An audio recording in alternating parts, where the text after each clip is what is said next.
Arizona is a contender because Koa Peat and Brayden Burries make the best freshman duo in college basketball.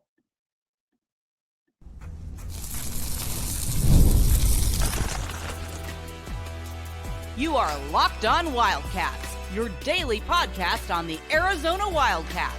Part of the Locked On Podcast Network, your team every day. Hello and welcome into Locked On Wildcats. I'm your host, Leif Thulin, your resident college basketball guru, stats nerd, point guard by game, and ball knower by trade. And I'm excited to talk Arizona hoops with you today.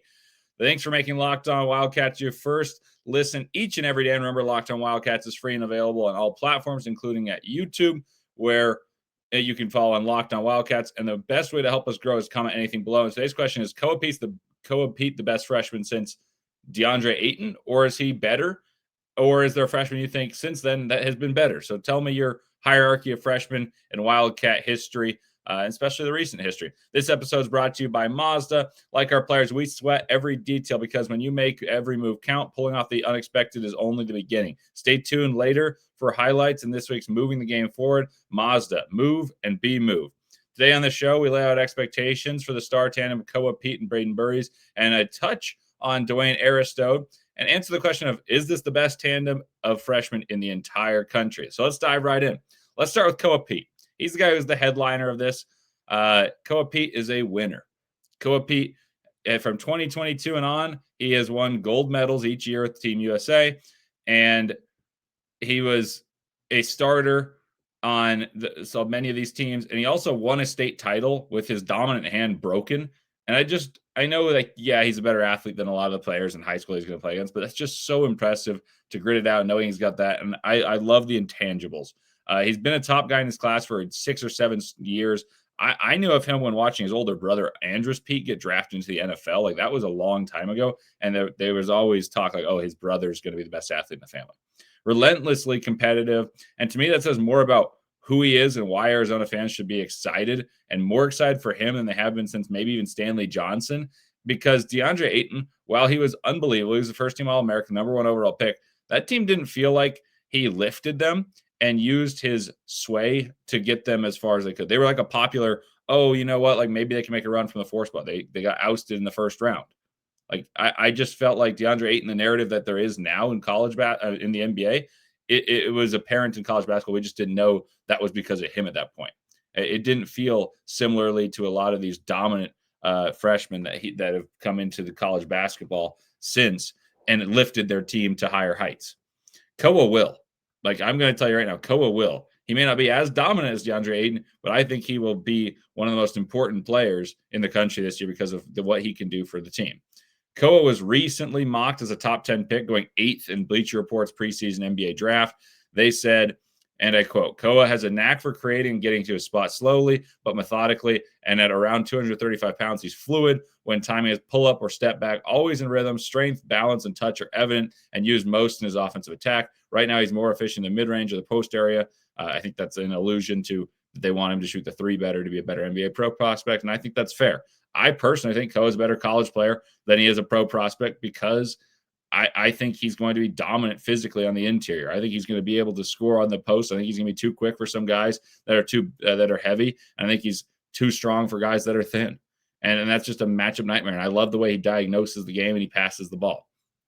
So with that said, what is he going to give the Wildcats, and what accolades or stats does he rack up? Like, if he accumulates, what number does he get recommended to be on all Big 12 first team, all Big 12 second team, all American team? So let's just go with Bart Torvik. Bart Torvik projects him to average 15.5 points and lead the Wildcats in scoring. And then he's got 7 boards per game and 2 assists.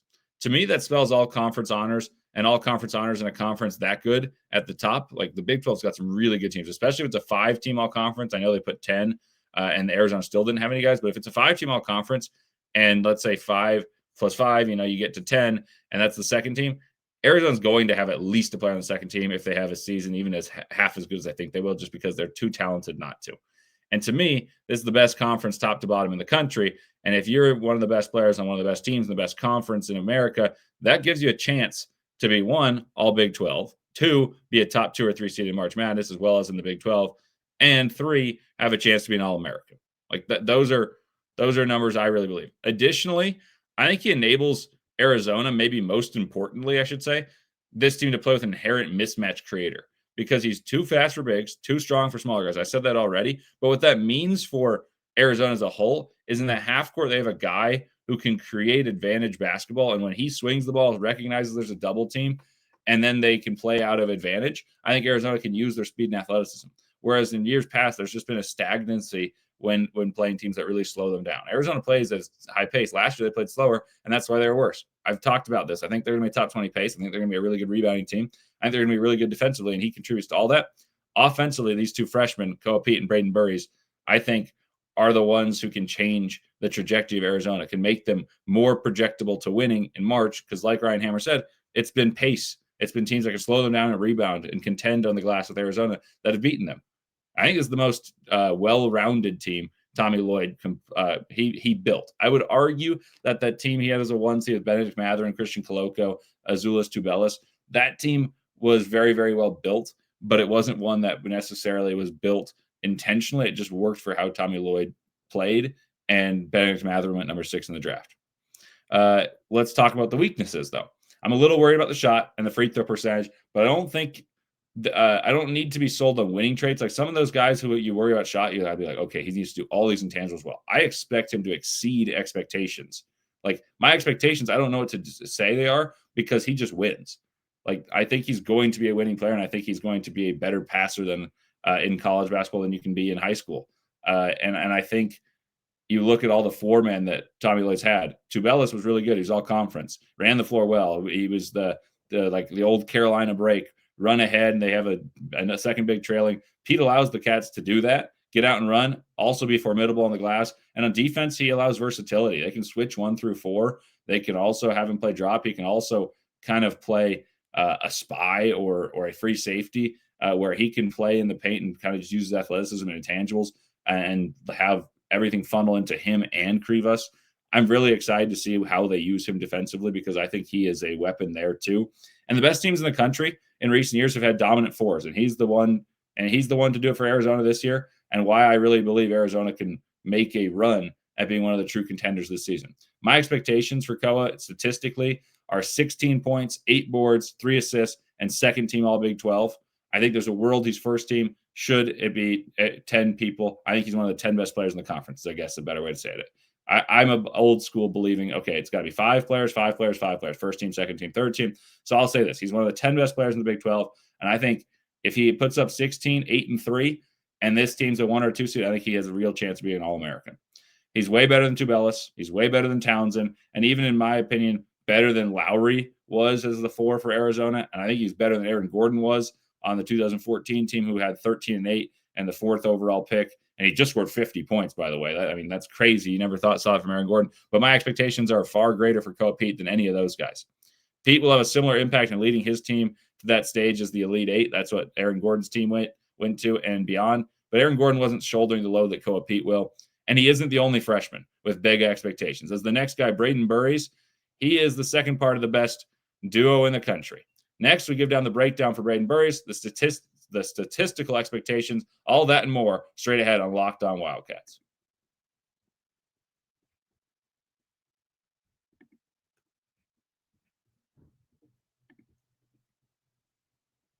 Mazda crafts cars for those who do more than simply move. Mazda delivers confidence with every ride with more IIHS top safety pick plus awards than anyone else. From footwork to breathwork, athletes sweat all the details. Mazda brings the same intention of how we craft every model. With all-wheel drive standard in every crossover SUV, you can drive with confidence through almost any season. Like our players, we sweat every detail because when you make every move count, impossible becomes irrelevant. Mazda, move and be moved.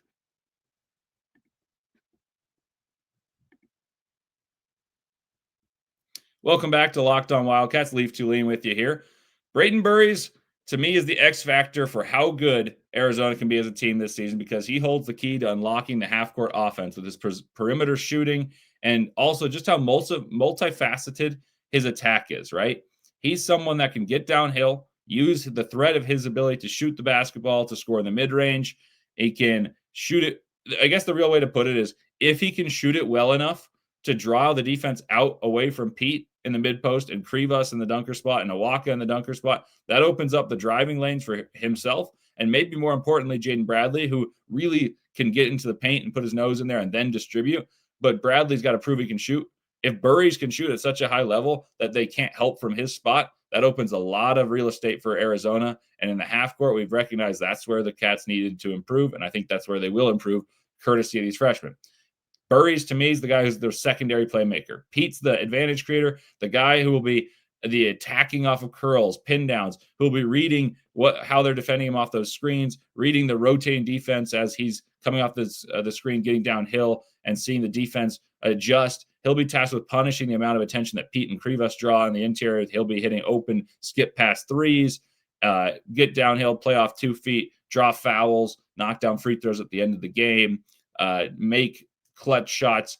Burries is projected 11, 4, and 2, 11 points, 4 rebounds, 2 assists by Bart Torvik. I actually think that's too low. I think I get the logic. Like, there's just not that many people that can score that many points, right? Like, you look at Arizona, they've averaged north of 80 in all of Tommy Lloyd's season, including 87 the season before last, where they were a 2 seed and fell to Clemson. And they had Love as the player of the year that year at 18 points per game. And then they had 3 more above 11 and 1 more at 9.7. So they basically had 5 in double digits that year at 87 points per game. Every year has been similar with 4 in double figures or just about. And I assume the same, but faster pace than last year. And last year, there was about 82 points per game. And I'll go because of that. And I said Peat around 16. And I think Jaden Bradley's going to be second on the team scoring with 15. I think I'm going to go with Burries with 14 points, 5 boards, 3 assists, and the best. I want to think about this before I say it, but I'm going to say he and Bradley shoot the highest volume for a good percentage. Peat will shoot the most free throws. And then I'll say he and Bradley will both shoot a very good percentage from the free throw line. And he's kind of the guy I want at the line at the end of the game. I see more on ball for Bradley than Bart Torvik did. I think he's third on the team in scoring, like I said, behind Peat and Bradley. And in watching him more since the St. Mary's, I watched some more high school film. I watched that game. I watched the inter-squad scrimmage game. And I just see more of the on-ball ability than I knew. I loved the poise. I saw a very disciplined St. Mary's defense that he made look silly when guarding him. He went 5 of 7, got to his spots, elevated from the mid-range, used composure, poise, head fake, got inside, scoop and scores, Euro step, athleticism, and he knocks down threes easily. When he's open, it's cash. I see him as the guy who enables the half-court offense to thrive. I see him as the guy who truly is the X factor for how far this team goes, because he is this team's Chris Middleton in the sense of late clock, need a basket. He can get to a spot. He can score the rock. And Arizona has players. They have lots of players, but they haven't had a player in years past or this year that can not within a flow of offense and just, hey, like, you're going to attack on your turn. You're going to have an advantage there, but he can create without an advantage created for him and score the ball. And he can really punish having an advantage. And the last guy that was at all like this for me that Arizona had was Benedict Mathurin.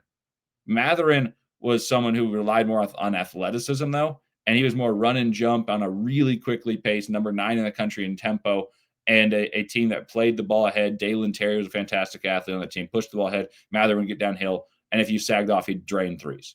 Burries, I think, is a little more of a slow and steady, going to get to a spot, knock down jumpers, and when he gets open shots, he's going to drain it, much like Mathurin did. Mathurin, I want to say, shot like 37, 38%. I think Burries is going to be similar in that. Maybe not quite the same volume. I don't expect him to be as good as Mathurin, who is a second-team All-American.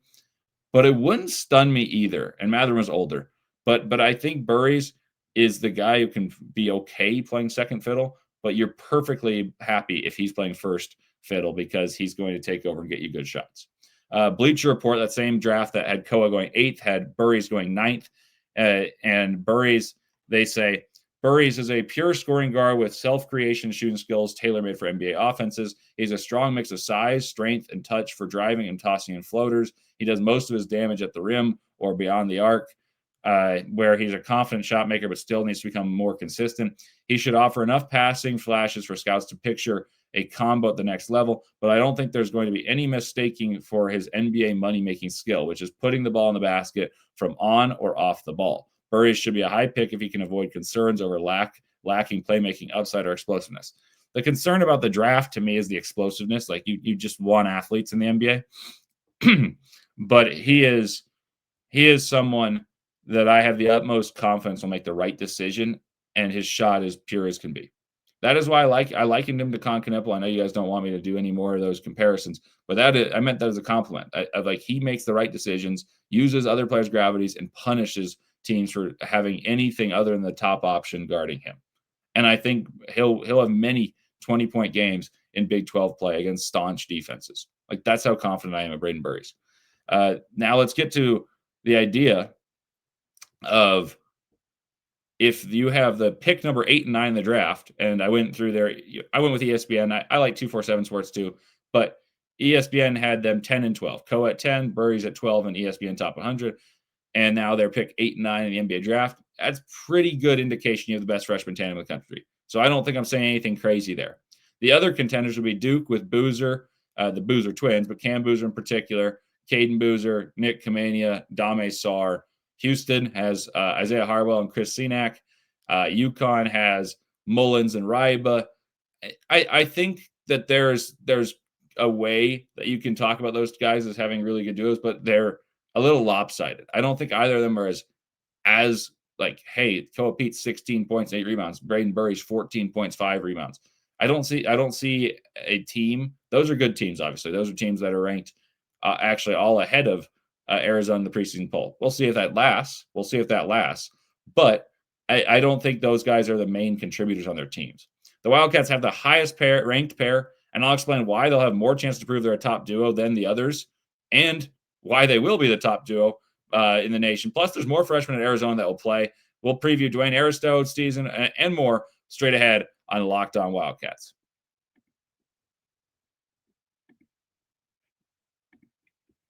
It's almost the weekend. Time to look back and crown this weekend's MVP. Who delivered? Powered by DoorDash. Just like you can win every Saturday with DoorDash streaks, saving more time every time you order. These players delivered when it mattered most. For Arizona, Noah Fifita delivered in a big way, slinging the rock with an efficiency record, but the pressure was on. He came through. No hesitation, no delay. And if you've been watching week after week, this performance wasn't a fluke. Fifita is on a streak. And just like Noah Fifita delivered for Arizona, DoorDash delivers for you. For your Saturdays, with DoorDash streaks, you save every Saturday you order. Stack it up all season. You can save up to $250, including $100 in DoorDash credits. Order this Saturday. Keep the streak alive. Fuel your game day only with DoorDash. Terms apply. Promo period through November 18th.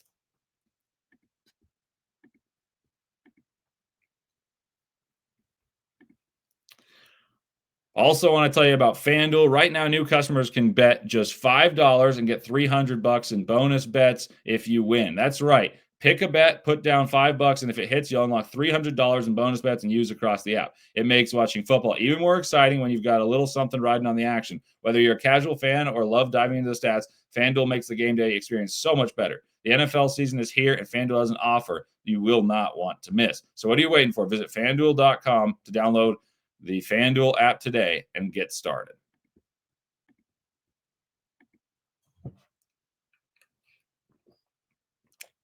Welcome back to Locked On Wildcats. Leif Thulin with you here, and I'm explaining why the Wildcats have the best pair of diaper dandies, or shall I say, they're awesome, baby. We got a PTP, a diaper dandy, to honor great Dick Vitale right there. So I think they got the best pair of diaper dandies in the country, and I don't think it's actually very close. Houston's duo is talented. I really like Senack. I think he's a better NBA player than he's a college guy. He'll never be over 11, 12 points a game unless I'm drastically underrating him, and I don't think I am because I think he's a top 10 pick. And then Harwell, who I like, I've heard of a long time because he's from my home state, or he played AAU ball for my home state, Utah. Harwell's coming off a knee injury. No, not many people know this, and he likely comes off the bench to start the season, and that's if he, progresses well. And Kelvin rarely plays through freshmen. In fact, he had a lottery pick in Jarris Walker at number 8, and he was supplementing Marcus Sasser, among others. UConn has too many veterans And I actually doubt either freshman starts. Like UConn's lineup is going to be Silas Demery at point guard, Solo Ball, who's all Big East first team preseason, Alex Caraman, all Big East first team preseason, Terrace Reed, who was one of the biggest improvers of all of last year, and then they have one open spot. And you could say, oh, maybe one of those guys slots in there. I actually think it's more likely that a veteran like Jalen Stewart starts at the 3. So I don't think UConn's got much of a chance. The only one with a chance to have a duo as good as Arizona is Duke. But I will say Boozer is spectacular. I would even say Boozer probably has a better chance of being All-American. I think he's got the best chance of all the freshmen in the country, including AJ, including Darren Peterson, including Koa, to be an All-American because Duke's played through the 4-man year after year. And he just had 33 and 12 in an exhibition, like 28 minutes. But Koa isn't far off from being an All-American. We just talked about that. Maybe he will be an All-American. I thought he got snubbed from the All-Conference team.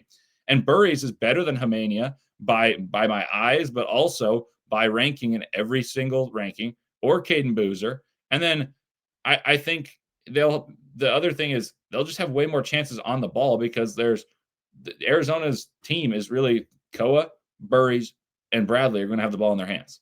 Krivas will get dunks. He's going to be good. You're going to have players touch the ball. Delorso will shoot the ball, but he's not going to play with the ball in his hands. Cam Boozer, that is the only one who will really have the ball in his hands of that group. I will say Dame Sarr from Italy could complicate things here because he's a former pro European player who played professionally in Spain from Italy, and maybe he makes things more. But I dug into the stats. He's talented, and he's projected more as a 3-and-D guy. I don't know if he's going to have the ball too frequently. But per Bart Torvik, Koa and Burries both are projected to be above 20 usage rates. Koa is the highest at 22. Burries not too far behind him. And they're supposed to score what I think is a modest projection, according to Bart Torvik, 27 points per game together. Only Boozer is projected to average double digits for Duke. And so, of their freshmen. So I could see Sarr getting above that mark, maybe Homania, but not with the usage rate and not with the dominance of what they do. They're ancillary pieces, Burries and Peter stars. No duo should hold their same responsibility as equally as this duo of freshmen. And for the Wildcats, that should be enough to propel them to be an excellent team. And for that reason, they're number one in my book as the best pair of diaper dandies in the country easily. One more disclaimer: I think Illinois has a chance with what's being called the Balkan block, as they're called, because they're older and they've all played pro ball and they're from the Baltic region of Europe. But even then, I think Andrei Stojakovic, the Ivisic brothers, who've all played college basketball for numerous years, will carry the largest weight. Though I will say David Mirkovic is really good. And let's continue on to some other Arizona freshmen. But like I said, they got the best pair of diaper dandies in the country. Koa Peat, Brayden Burries. That's the truth right there. I'll bring up Dwayne Aristote here. I think this is the one that has the most appeal to him in terms of, maybe he's going to be a draft guy. Maybe he's Carter Bryant. Ryan Hammer was super optimistic yesterday. If you guys didn't listen, take a gander at that. He talked about why he thinks Arizona's going to be 6th in the conference, but he was very optimistic about Dwayne Aristote. He likened him to Carter Bryant as a superb bench piece with talent, and if he hits threes in his dynamic wing, he could see him playing over Del Orso as the season goes along and bring enormous size to this team, and it's to a new level. The rebounding, the defense should be off the charts. That would be awesome. That would be really good. And I also remain really bullish on Karchenkov because I think he'll shoot it well from deep and has the body to defend multiple positions. And I just think that when you have a guy who's played professional basketball as much as he has since 2022, you're used to physicality and you're going to adjust to the athleticism because you're used to the weight of game. Like you're used to playing players that know what they're doing. And all of a sudden, this game speed is easier to adjust to than not knowing where to be, what to do, and the pressure of how to do it under higher scrutiny. Like he's used to that. And when I said the bench looked lacking in the scrimmage, I thought so. He's the only one who didn't look lacking for confidence. He knew where to be. There was an assuredness about how he played. I think Dwayne Aristote has a chance to be a first-round pick due to athleticism, due to intangibles. But for Arizona, I think sooner in the season, Karchenkov will be the better player. And then there's another freshman on the team who's got a very big name, but I actually want to talk about the basketball with sincerity and not necessarily bring him up just to say it and go through. But there are rumors are that Bryce James has a chance to crack the rotation. And in the scrimmage, he had a 3. I'd be surprised if he plays again much in the Big 12 play initially, just because I think there's a maturation process. But shooting is something that Arizona really needs. And by all reports, that he can really shoot the ball. And you watch him in AAU and LeBron's highlights and all LeBron James brings up is, oh, Bryce can shoot it better than Bronny. And, and I don't want to dive too much into that, but I just wanted to go through all the freshmen. Like I said, I think Karchenkov's going to play the most of the freshmen early. I think Duane Aristote's going to have the longest leash by the end of the season. And he's ranked 38th by ESPN. So it's not like he was a low recruit Aristote. But Bryce James, I think if Arizona's lacking for shooting and he can provide it, I think there's no reason to be like, oh, dismissive of how he shot the ball. Like he knocked down three, looked good in that regard. The question is he ready for that next step? These guys have played professionally for their national teams, and that's a different level. So with that being said, we went through the whole group. The top two are bell cows of this freshman class, Koa Peat, Brayden, Burries. But there's no lacking for depth of talent. What was ranked the top tier class in college basketball for a team that I think has a chance to make a deep run in March. And it's going to be right. And if they do, it'll be riding the coattails of two young stars, a veteran point guard and a veteran center who all could threaten to make all conference. And if Arizona's as good as I think they will be, a 1 or a 2 seed in the Big 12, a 1 or a 2 seed in March Madness, they'll have multiple guys of that quartet make all conference because it's just impossible to not acknowledge winning. And I really think if you want expectations, and I'll do this in more depth, like I said, I've got Pete at 16. I got Bradley at 15. I got Burries at 14. I think Krivas is going to average 12 and 12, maybe 12 and 13. Like I think he's going to lead the conference in rebounding. And that's hard to turn down when the guy's averaging 12 and 12, right? So I think Arizona is going to have a four-headed monster there. I wouldn't be surprised if there's a fifth guy in double digits with Del Orso because he's going to shoot a lot of threes. He may be the lead threes attempt guy. And then I think you're going to have 6 or 7 points from Aristote and Karchenkov. And I think that's really where you're getting it. Then a Waka 6 or 7 points, right? Like, so that's about 70. That's 8 players that I went through. And that's about 73 points. I didn't do the math, but that's my estimation of where I'm at. And I think you fill that out and you say, okay, well, now Nelson's going to play, give or take a few points. I think Arizona's going to, as a team, average around 84 points per game. And I think that's a really good formula for this team. Coming up next, it'll be next week. It's been a fun first week with you guys. Thank you guys for listening.